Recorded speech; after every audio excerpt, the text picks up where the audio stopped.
Categorically, once again, Finance Minister has said that Pakistan is not going to default. It is all about the rumor mongering and the politics of agitation by the opposition that is causing that misperception. Your take regarding that? Indeed, the Finance Minister is very positive that till that time comes in when the repayment is due, Pakistan will definitely do it.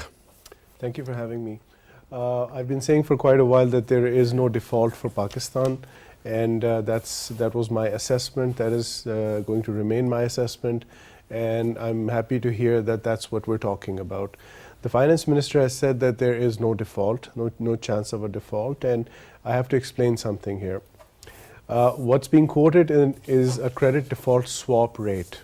The credit default swap is a market mechanism, market product used in the secondary market in bonds and particularly the debt market, where it is a reversal of the investment, and one pays to the other in one circumstance and the reverse is done in the opposite circumstance. I'm trying to keep this as simple as possible. The person who actually brought this product into light was a person by the name of Michael Burry, who predicted the 2008 US financial crisis. Now, we have to be very clear about what a market product is and what a credit rating is. They're two different things. A sovereign credit rating is something different, which is done by PACRA, which is done by Moody's, which is done by Fitch, which is done by the Chinese Degong credit rating agency. And a market mechanism, a market price is something different of a product. So here I think we've got some lines have crossed, or something has happened where a market activity in which the credit default swap rate, it took a spike. Why did it spike? It spiked because of a dip in the bond markets. Why did the bonds dip? Because of certain news, which was not particularly accurate. So that has caused a lot of unnecessary market turbulence. You cannot equate one with the other. These are facts. Right. Now, there is another development. When we specifically talk about this credit default swap, as you have already explained pretty much in detail. Now, when there was a spike, that was about 92.53% previously during the last week. But now, today, it has reduced to 71.64. That is another good sign? Of course, it's a good sign because, I mean, here, allow me to just go back. I'll just retrace my steps. When we talk about a credit default swap rate, or that is a market price. That is a market pricing of a certain swap rate. This has got nothing to do with, it can be construed as a default indicator, but it's of that particular bond. But it is not an indicator of that underlying country. I want to stress again, a sovereign credit rating is something completely different. A rating or a market price of a derivative. This is a derivative pricing. I mean, I'm still surprised we're talking about derivatives all of a sudden. The pricing of a derivative is being attributed to a country.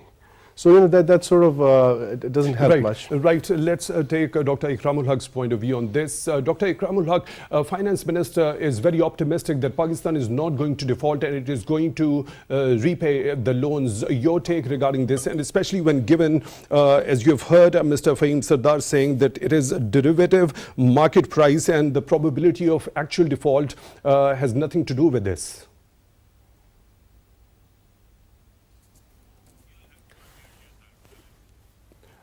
Dr. Ikramul Haque, unfortunately, we can't hear you. Can you kindly unmute?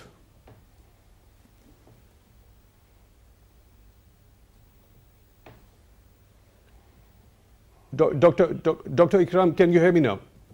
Okay, we'll try to go back to Dr. Ikram. Mr. Fahim Sardar, would you elaborate a little more on this particular thing? What I understand from this is that it is not the probability of the actual default. It is basically the insurance, that derivative market price that you have just already alluded to. Okay, the word that you've used, insurance, is being used in the market, which is just it is basically to understand what a CDS is. CDSs are highly complex, exotic products. They are not representative of If there's a company ABC, it issues bonds, and on those bonds there is a CDS. It's already a derivative. Now, if there is a spike in the CDS rate of this bond, does that mean this bond, if this bond goes down or up, does the company go down or up? It can be argued, yes, but this is not how it's done. This is not how it's used. I mean, I'm a little surprised here. Yes, the credit rating of this company is if it's investor grade or junk grade, whatever it is, that's a separate issue. These things are loosely linked with each other, but we have to really draw lines. We have to really talk about things that sort of make sense to us. So the rating agencies you already mentioned, including the Moody's, when they give the credit rating, does that depict to an actual default? It is far more accurate depiction, and they did ding Pakistan in the recent past. I take that very seriously. And we have to now once again be factual.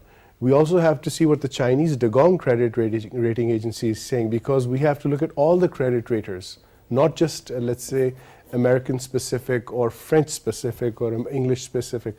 We should look at them. We should look at what China is saying as well. Because just this is slightly off topic, but China was, the Degong credit rating agency was the first rating agency that, that downgraded the US, after which Fitch downgraded the US.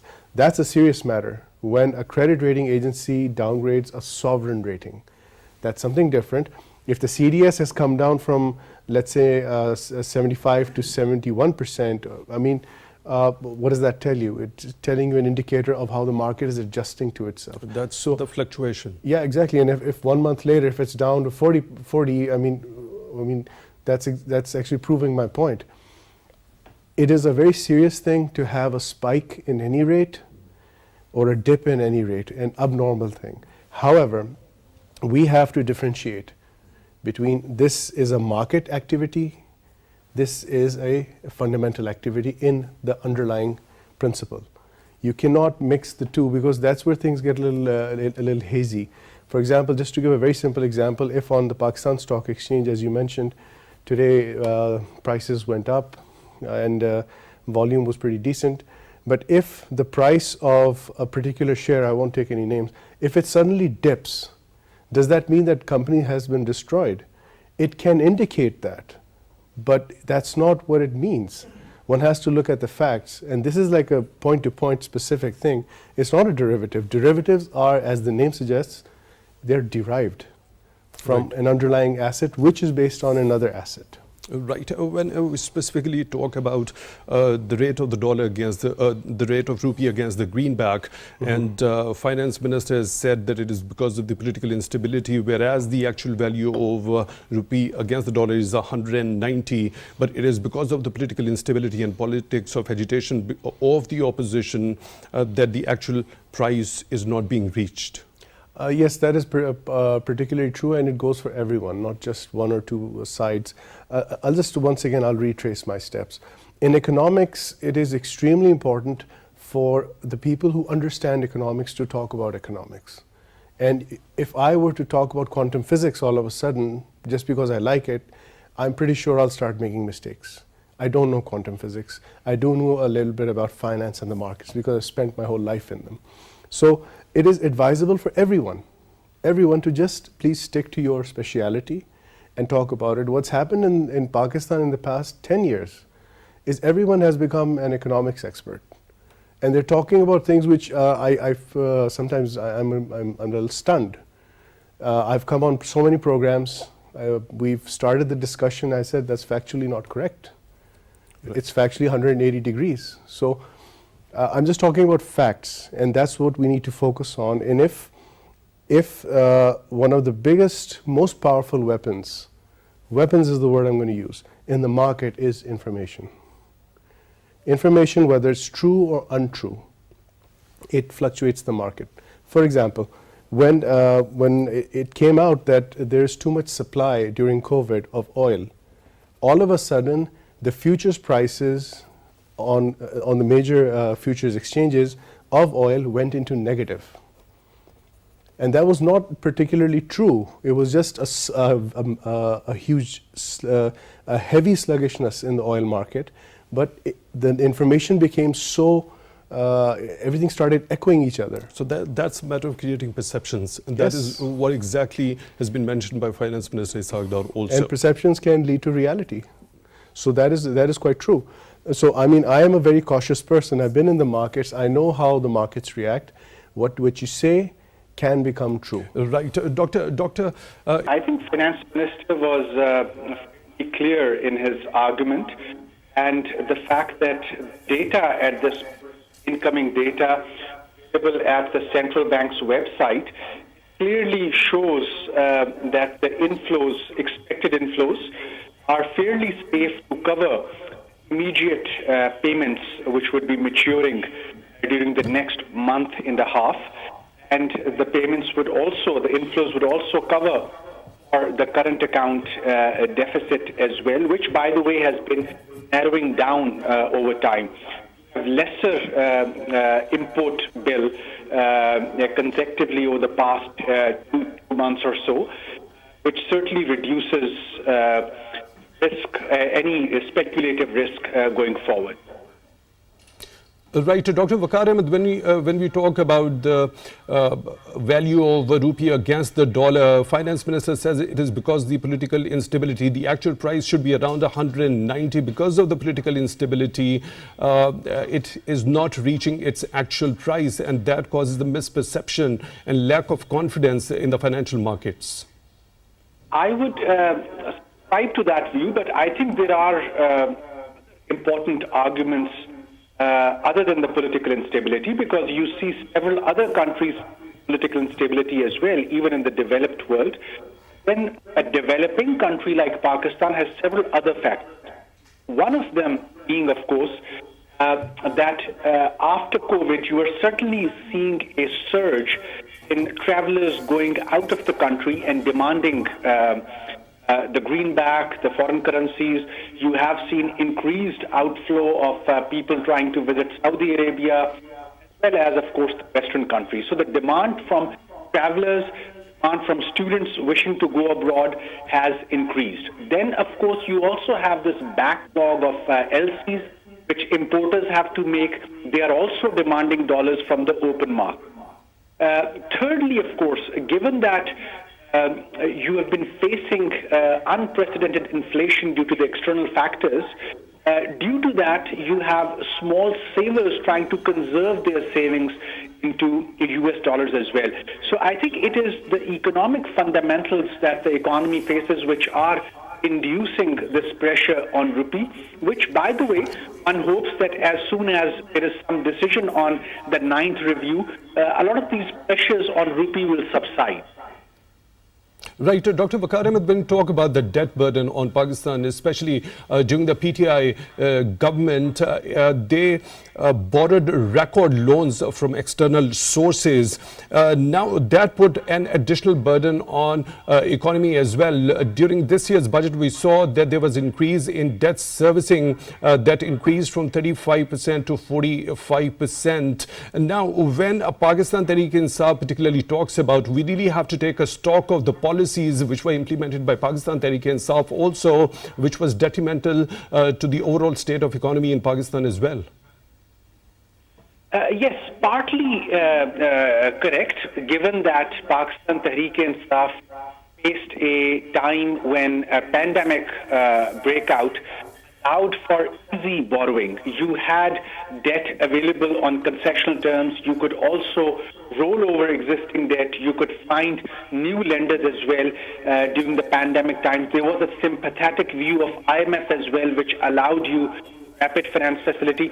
So seeking and getting debt during those years was much easier than it is now. And certainly once debt was available, you continued to take it, given that you wanted to augment your foreign exchange reserves in the central bank. Now, whether it was a good strategy or a not so good strategy, of course, this is something which is up for debate. Now, Dr. Waqar Ahmed, one more thing. The government says the Pakistan Tehreek-e-Insaf backtracked from the conditions it agreed with IMF. That also happened to be very detrimental for the overall state of economy. Your take on this? Yes, I think this happened twice during the previous government's tenure. The previous government wanted to seek further time to see if, for example, politically they could implement the tough conditions of IMF. They wanted to buy time. I wouldn't say that they backtracked, because they never said that we will backtrack, but they were. I can still sort of safely say that they took too long to decide whether to implement some of the asks of IMF in the tax space, in the energy space, in the privatization space. And of course, that didn't go well. It also delayed several of our reviews as well. I sincerely hope that this government will not, of course, make the same mistake, and the same delays will not occur in the 9th review. So when we talk about Charter of Economy, a concept talked about repeatedly by PMLN when it was in the opposition, and now also by Finance Minister and the Prime Minister himself. So as the Finance Minister also says that economy shouldn't be politicized, don't you think it's the time when Pakistan is faced with so many crises, especially after having been hit by devastating floods that accrued over $30 billion of losses and damages? All the stakeholders, the political parties should sit together and chalk out the Charter of Economy for the larger interest of the country. Absolutely agreed. I think this is a need of the hour. We need our parties to sit down and decide the minimum set of reform agendas going forward. I think Prime Minister will have to take a lead. Immediately, an all-parties conference should be called on this emergency economic situation, to which the army chief has also alluded in his speech today, that there is an economic emergency which needs to be addressed. And I agree with you that all parties should be invited around the table to discuss those minimum reforms which every party can agree to. And I don't think that this should be a difficult task, given that PTI had signed up to the same extended fund facility, EFF, of International Monetary Fund, which the PMLN also subscribed to when they came to power. The broad contours of Charter of the Economy are already present on the table.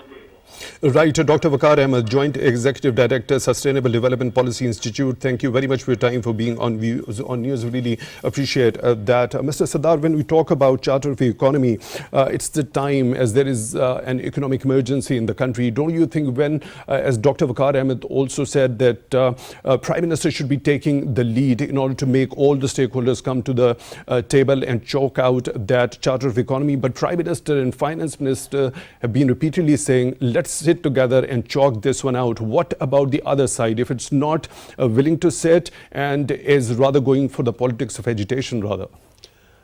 If that is the case, then a proposal should be made and sent to them. That's what I would do. You just make something logical, something acceptable, something. You see, the Charter of Economy is basically a multi-layered process in which all the parties have to agree to broad things in the short term, then this goes to the medium term, then goes to the long term. As we progress in time, you start looking at more finer things. One of the first things, for example, that we need to look at is road blockages or violence in economic areas or protests in economic areas. You cannot allow, no country allows protests to happen in economic areas, because that basically slows down your economy. So why not agree on the things that you can agree on, where everybody is, where it's a national interest? So I think it's more a question of, I think let's just take the first step and just move forward. And it's not something, to be very honest, because I've worked on it, it's not something which is so divisive. It's not something that is so difficult to sell to someone. It's more a question of how you structure it. And the simplest way to do this is, and I've been through the basic structure, that you break it up into time-wise and you break it up into basic things. And then you leave the slightly more refined, slightly more CDS issues for the later times, not for the immediate. Right. I'll come back to this. I'll try to about the Charter of Economy, as you already mentioned that it should be time-phased. What could be the ideal salient features of that Charter of Economy when we talk about the short term, the immediate term, the mid-term and the long term? What can be done is simply that you start off with something that affects everybody immediately. That's basically the stoppage of economic activity. Any kind of protests, they should not allow. Everybody has to agree to this, that there should not be. There should be no effect on economic activity. Number one. Number two. The simplest thing that can be done is to just create a structure of coordination. That these will be the parties. There has to be. It's not about the government or the opposition. It's about the government. It's about the opposition. It's about the bureaucracy, and it's also about the private sector that is part of this whole process. So it's a 4-segmented coordination mechanism that should be there. There's absolutely no problem in doing that. Thirdly, very broad points that we can decide that we have to keep debt low, we have to maintain high revenues, we have to try and cut down our input costs, we have to make sure that our regulatory structure is easy, we have to make sure that our tax burden gradually reduces per taxpayer. These are things that, I mean, this is not even, there's no debate in this. You don't need a debate. Even if you had a debate, the answer would be the same. So what I would propose, what I would sense, what I would feel, what I hope for are these basic things. Once you get the ball rolling, then it just becomes part of the whole process. Then as you move up, then you work towards interest rates, you work towards Forex band rates, you work towards how you're going to, how aggressive your exports should be, how aggressive your imports should be. So that's I think a slightly more sophisticated thing for the time being. We need to focus on these things right now. Right. Dr. Ikramul Haque, what's according to you could be the salient feature primarily in the immediate term when we